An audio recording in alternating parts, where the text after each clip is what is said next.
Hi everyone, welcome to our sales podcast. We're back again with another great episode where I'm here live with Featherstone, BDR at Food Chain. Glad to have you here, Finn.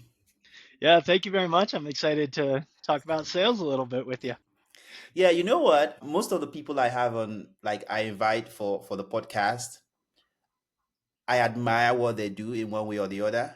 For you, we've connected some months back about a role you were actually applying for, and I always want that kind of a little bit of connection with someone I want to interview so that it flows like a real conversation. So I didn't think twice when I was reaching out to you to come chat with us about this, and I'm glad you were able to make our time to be here.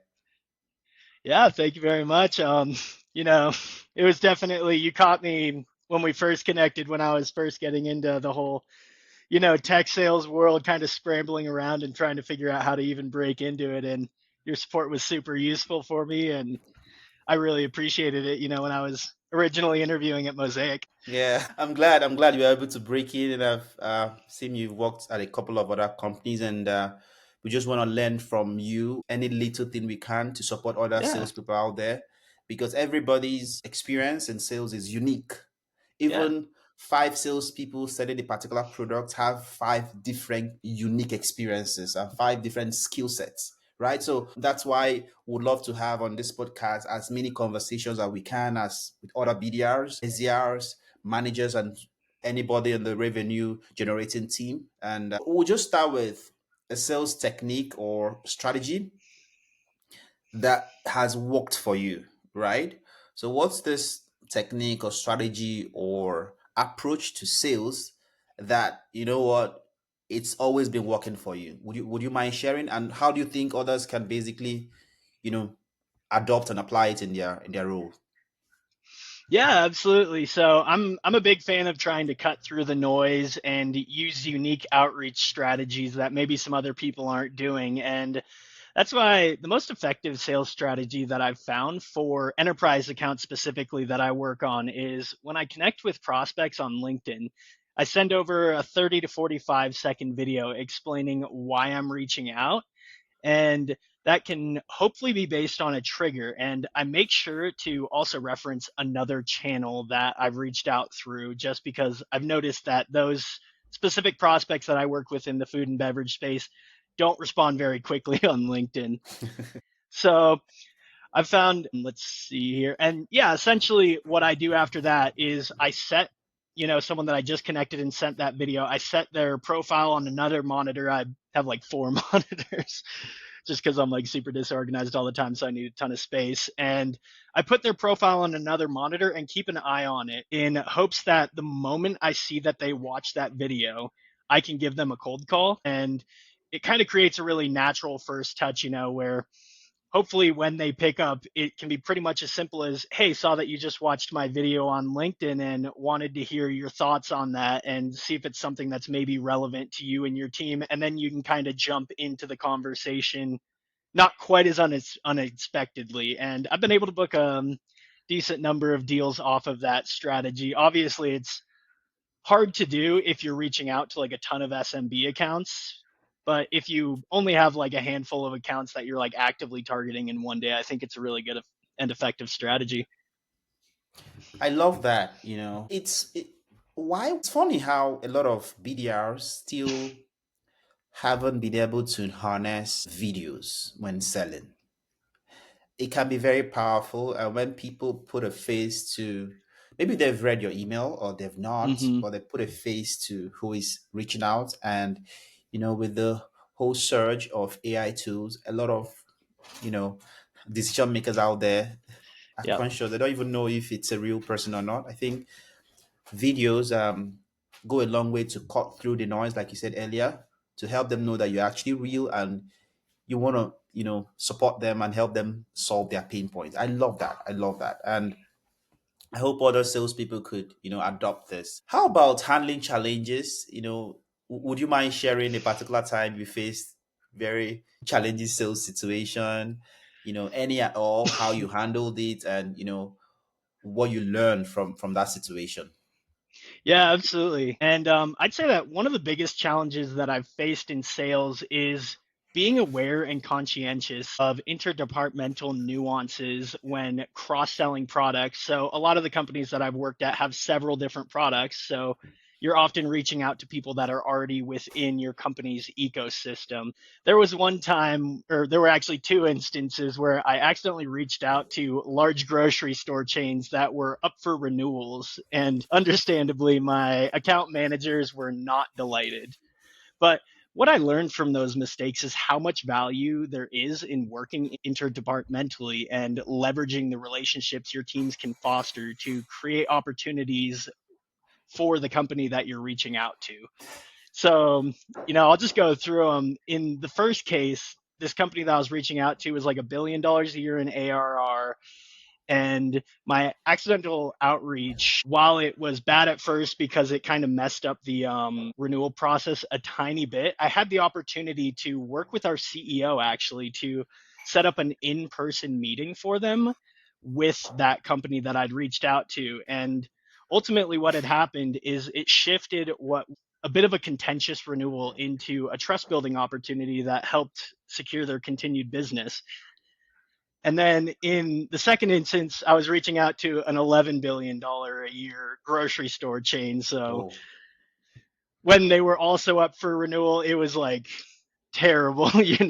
My account manager was so upset. And what happened with it though is that, again, it was somewhat of a challenging renewal, but I was able to base the conversation that I'd had with that person off of the information that I'd gotten from the account manager on the renewal to support them a little bit with the renewal and then also use their existing relationship so that when that renewal did close out, she was able to send introduction emails on my behalf and kind of continue the conversation naturally. And we were actually able to create a six-figure opportunity off of that. So, really, what I think is really important for these two instances is, first of all, if your company has bad data hygiene, really double and triple check those accounts to make sure that you're not reaching out to anyone that has a renewal. But then, secondly, I actually learned how much value there was in working with teams that weren't directly on the outbound sales side of things. So, after that, I would often have my account managers send introduction emails for me, and I would work with our marketing team to reach out to people specifically to get them like on our sales, or not our sales podcast, but our food safety podcast. So yeah, it was obviously a terrible two mistakes at the time, but from it, I learned a lot and was actually able to develop a really valuable skill. I love the fact that in the first instance, you actually worked with decision maker, right? Your CEO Hmm. to be able to generate the lead. And these enterprise companies, these deals are huge. Sometimes renewing them could be a Herculean task. So it's really good that you involved a senior stakeholder within your company that Hmm. could also help close the deal. And it goes on to show how decision makers, senior stakeholders internally could play a crucial role in helping, the team. And though for smaller startups, it could always play out where the CEO is more involved in certain deals. But for enterprises, that task goes into directors and VPs and things like that. But it's really good how you leveraged the power that the leader had within the organization to seal. And then the second instance, it's not easy collaborating within across teams, sales collaborating with marketing and then, products. And I noticed how you're able to handle it, collaborating with all these teams. It's always not easy, especially when you work remotely. But, knowing how to approach it, when to follow up, and, that could always help, push the needle and close the deal. And I love the fact that you did that as well. So it's always good to learn from experiences, look at ways to solve. Nobody knows it all. Like I always say, we're always figuring it out. And it's good that you were able to handle it really proactively. Now let's look at career progression. Before now, you were not in sales, and I Hmm. remember when we are always having conversations via LinkedIn about breaking into tech sales, and I was able to share the tips I knew. So, Yeah. what habits were you able to pick that helped you get a foot in the door? And then I know you've moved companies. What skills did you learn or cultivate that helps you move, from one company to the other? or even accelerate in your career growth? Yeah, so first of all, to break into tech sales, I think the thing that really ultimately clicked for me when I was going through all these interview processes was having a really clear vision of what you're looking to get out of sales, and having a 5 and 10 year plan for yourself and understanding what your end goal is. And in my case, that is ultimately someday, similar to what you're doing now, I'd love to start my own company and hopefully make the world a better place through that company. And that's ultimately, I think, what encouraged a lot of sales leaders that hired me to take a bet on me, because they saw that I had that clear vision and I had a series of steps to get there, and it worked with their companies. And so, what I would say relating to that skill is just that I constantly reflect on who I am as a seller and what environments best suit my strengths and passions, right? So, for example, in my first SDR role, I was selling SMB software. And while I was receiving what I would consider to be like world class coaching, shout out to my colleagues Amanda and Riley, I found that the few enterprise accounts that I worked is really what lit my soul on fire. And also, I knew that my passion for ESG wasn't quite being fulfilled by the solution that I was selling. So when I had an opportunity to sell food safety software to enterprise accounts, I made the jump and it really paid off. I was able to lead the team for 2 quarters in opportunities ARR created. But then after a little while, I was again reflecting on my career goal of being an entrepreneur. And all the processes and messaging at my current company were more or less already in place. And I was looking to build that entrepreneur skill a little bit more. And that's how I found my way to my current company, Food Chain ID. And as one of the BDRs on the team, I'm getting to create my own processes and strategies that I feel like will help me scale a business of my own someday. And in addition, I also get to work with a load of entrepreneurs within my current company, since my company currently is, I guess, the result of a bunch of merged companies, right? So a lot of these people that I get to interact with on a daily basis have created and scaled businesses of their own. So yeah, that was a really big one for me as far as like figuring out how to progress within my career. Yeah, it's exciting how you were able to leverage your colleagues, learn Hmm. from them, and that's also important. I've also been a benefactor of learning from others, asking them questions, even the things felt I knew, still asking. I could learn more. So I think for every salesperson out there, leverage, look for the who is the top performer, ask them questions. How are you doing this? And I love the fact that you had a clear cut vision of where you were heading to even before you got into tech sales. And of course, executive leaders, when they're interviewing you, they've interviewed a lot of people, they've had a lot of things. So they're able to decipher who knows what they want and how they want to get there. So it's a skill, right? We want to, of course, know what we want to get out of sales, not just because everybody is in sales or because you have opportunity to make money. It transcends beyond that. Want to pick up skills, even if it, like sometimes when I teach other people, they get to even make cold calls before they even get to their roles as salespeople. So these are skills that you want to pick up even before you get into. And when you've gotten your first tech sales role, you want to keep honing those skills because it will help you get to the next level of your career. I one thing, I appreciate you sharing those things. So, how about tools and technologies, right? Are there, tools and technologies that have really made a huge impact in your efficiency and your results? Would you mind sharing one or two or even more?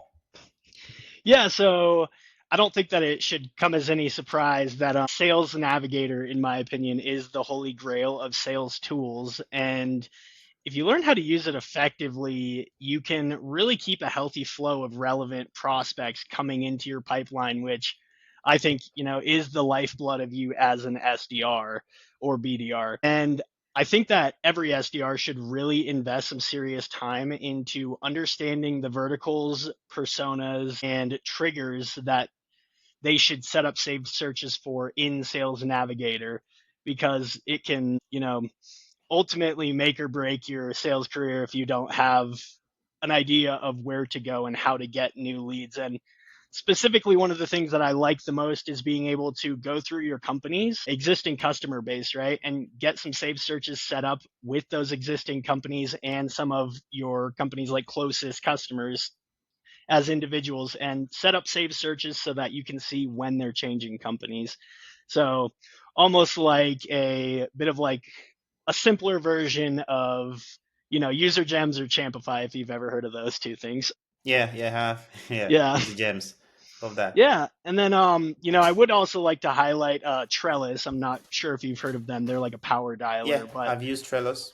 okay, yeah. Well, I think that it's one of the best sales tools that I've come across, just because, first of all, it makes cold calling more fun. It has some features like you can connect your Spotify to it. And then it also helps me counteract some of the things that I know work against me as a seller by giving me like real time insights. So in my case, if I get nervous or even if I get excited because I think I'm about to book a meeting, I'll start to talk way more quickly. I feel like I'm starting to lose the prospect, and Trellis just like will simply just pop up and tell me to slow down, and it'll give me that quick reminder. So that's the second tool that I think is super important. And then finally, this is less of a tool rather than just how to use a tool that everyone has, which is, Salesforce. And I think getting an understanding of how to look for low hanging fruit within Salesforce or Salesloft or Outreach is an extremely valuable tool, especially for an SDR that's nearing the end of the month and they're looking for some quick wins. Being able to go back through past conversations of engaging prospects, look for maybe like a timeline objection that slipped through the crack, or going back through a rep who's left the company's records to make sure that you might be able to pick up some things that they had. Love that. Love that. You know what? Actually, I have another podcast and it's focused on leaders, right? It's called Leadership and Leverage. Hmm. So we just concluded the season of that podcast. And I think in season 6 or 7, I interviewed the founder of Trellos, right? Yeah, Oh, I'll probably nice. send the link to you after. So when before Trellos became a dialer, when they had the widget that you could attach to a dialer. I also benefited from the feature you were talking about because naturally I talk fast. Hmm. I'm a natural fast talker, but it helped me to slow down a bit when I'm talking on the phone, right? So even when I talk too much, so it tells me to stop. I found that really beneficial. I enjoyed that feature, and I don't think any other dialer has it. I've not seen any. Yeah, I don't think so. I've used a couple different dialers like Orem, Yeah. and I haven't seen that come up. But Hmm. also I just like can't talk good enough about Trellis. That was actually, I don't know if you know Dom's podcast Yeah. that he has where it's like cold calling. That was, I don't know. He has a podcast though. yeah, yeah. He has a podcast where essentially it's like three different reps compete to see who can do the best cold call with like a mystery prospect that's Oh, shown to them on the call. And before oh, I'd started my first role, that was ever the first cold call that I ever made. So yeah. yeah, I really like them over there at Trellis. Great, great, great, great tool. I think every salesperson should try it out. And I Hmm. love the fact that you leverage LinkedIn Sales Navigator. Sales Nav is really powerful. Hmm. It's also part of the models that we teach in our bootcamp. So it's good how you were specific in the features of these tools that you enjoy. You didn't just probably give us a generic view of, oh, I love this. You Yeah. mentioned the features of these tools that you really love using and how it has helped you. And Salesforce, of course, looking through the CRMs, finding, if there was a timeline issue 2 3 months ago that you could, revisit to see if you could, book a meeting. I love that. I really love that. And I think it's just not about salespeople need to understand that it's way beyond just knowing how to sell. Navigating these tools and using it to your own advantage will play a huge role in your success. How about building relationships? Because of course, sales is human to human. you're not selling to a bot, you're selling to a real human. And when it comes to selling to a human, you have to prioritize relationship. Even if you don't book the meeting now or you don't close the deal now, how you handle the relationship will go a long way to show or help you book the meeting or close the deal 3 months down the line or even 2 quarters down the line. So for you, what's your approach to building and maintaining strong relationship? And even when you were doing more of an inbound BDRO and you were in charge of renewals, what was your approach to maintaining strong relationship with prospects and ensuring that they don't churn, because no business wants to churn a lot of customers. Yeah. So would you mind sharing that with us? Yeah, absolutely. So first I'll start kind of on the outbound side of things since that's Okay. primarily what I do. And one of my favorite channels is cold calling. So what I like to do is the first time that I reach out to a prospect for anything, my goal is to find if I have any kind of existing relationship that's a common ground between us. So, that could be someone within their company that I've spoken with. It could be someone within my company that's spoken with them, maybe, or it could just be as simple as a LinkedIn contact. I try to create a lot of different relationships with people on LinkedIn, regardless of if I think that there's like, any way to get a sale, because you never know, who will be a mutual contact. And True. You never also, I mean, know. sales, kind of getting off of the point, but sales is a lonely, and sometimes difficult world. So it's always good to have conversations with people that are beyond just trying to get a sale. And once I can find one of those connections, I'll either try to get a referral of some sort. Maybe they can send me an introductory email on my behalf, introduce me to the person through LinkedIn, or it could just be as simple as me dropping a familiar name at the beginning of a call. I think it creates a common ground, and you can talk about the work that you've done with this specific person, and it kind of like replaces the small talk with something that isn't quite as aggressive as you just like pitch slapping them, but you're still talking about things that are relevant to their role and ultimately what you're going to get to regarding your products. So I think that that's a really big thing to do. And then the second thing that I do to build relationships is I try to personalize in a way that might be relevant to their day to day and their role. And my favorite one is looking for conferences, because there's so many food safety conferences out there right now in my specific role that, if I'm like going on someone's profile and I see that they're from, like, let's say Chicago, right? I could mention something about a sports team or something like that, but it feels disingenuous. Well, if I'm reaching out and I'm like, hey, did you make it to the, I don't know, whatever conference in Chicago last year? We had a couple people there doing X, Y, and Z. I'd love to hear about your experience. Then again, it kind of creates that relevant but more casual intermediary step in that introductory period. And then once I have an existing relationship with someone, I think that it's really important for me to provide my prospects with relevant content as often as I can, whether they've booked a meeting or not. So that could be something like podcasts, maybe an article that I read, or in the case of the food and beverage industry, I have all this great software from my company that allows me to see hazards and risks across the food and beverage industry. So let's say I'm selling to like a cheesemaker, right? And I see something pop up where it says this company had a cheese recall.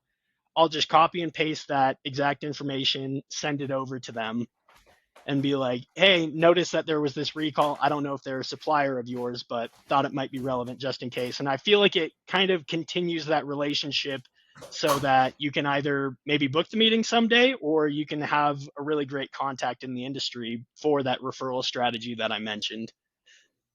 Yeah, I love that. I love the fact that you first of all check if you have an existing connection with the person. You know, imagine when you want to sell to a VP of a VP or a director, and you're already connected with the person beforehand. It makes it all easy. So, if you call the person and the person doesn't take the call, you could just send a message, and hopefully you could get to book the meeting. And I love the fact that you prioritize relevance over personalization, because sometimes you could just slap one generic personalization that doesn't have relationship to what you're selling. It doesn't. The fact is personalized. It's not a yardstick for. a prospect to actually respond to you. But when it's relevant, for example, what you shared about finding out if they attended a conference or an event, or did you attend this? There could be other areas that you could personalize using maybe their job role or their location, which might not be relevant to what you're selling. So it's interesting to know that to build relationship, you're prioritizing relevance over personal. And I love that. That's really something good to do. Right. We'll just basically Yeah. wrap up with an advice. Do you have any advice to share with, other salespeople, whether newbies or experienced salespeople? Do you have anything to share with them? Yeah, so I guess the first thing that I would say, and I'm partial to this, it's not for everyone, Okay. but I think that everyone should learn how to cold call effectively because at the end of the day, I've seen other people that have had success with other challenge in other channels have their, essentially their pipeline and their success dry up a little bit, but I haven't really seen that with cold calling as much where as long as you understand like how to, conduct an effective cold call, you understand how to call the right people, validate numbers, and maybe not even just do it for like the metrics. I know that a lot of different people, it's like, all right, I made this many calls today, but it's understanding how am I going to get these connects? How am I going to get to people and have these actual connections? I think is unbelievably important for someone to learn and do effectively because it's always something that you can fall back on.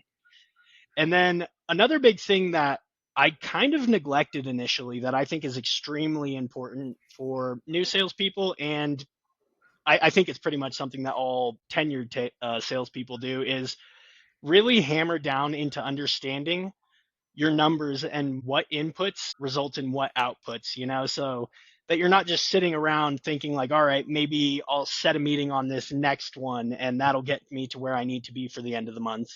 I think it's better to say, all right, if I make this many calls, if I send this many emails, if I, you know, reach out to this many people on LinkedIn, I can almost guarantee that I'm going to get this many meetings, and always just trying to be intentional and diligent about refining those numbers, stuff like connection rates, etc. I think is really important. And then finally, I think that the most important thing is just ask as many questions as you can to top performers on your teams, AEs, VPs of sales, your prospects, just always trying to be getting information out of them. I think that that's something that's benefited me a lot to the point where it's like, at my last company, I was asking so many questions to one of my account executives that she's like, all right, I have to do my job too. Lighten up a little bit. But I think that someone who is trying to get their feet under them in sales should be engaging with their colleagues and asking that many questions that much to the point where they're telling them to go away a little bit because that's what's going to help you understand how to succeed. Yeah, I love that, keep asking questions, keep absorbing, keep learning, learn how to cold call. And you learn how to cold call by making cold calls. So you keep making cold calls, you keep asking others what works for them, you keep changing your introduction, you watch your tonality, Hmm. you if it needs having two, three scripts, test out all the scripts, rinse, repeat, keep doing it. Even when you've not found success at the early stage, keep adjusting it, keep refining. And of course, the better will get better. Thank you so much, Nick, for making our time from your busy schedule to jump on this podcast. We hope to have you back again soon in the future, and hopefully by then you are an account executive and you share with us a lot of things that could help us selling our business. Thank you so much, and see you soon. Absolutely. Thank you so much.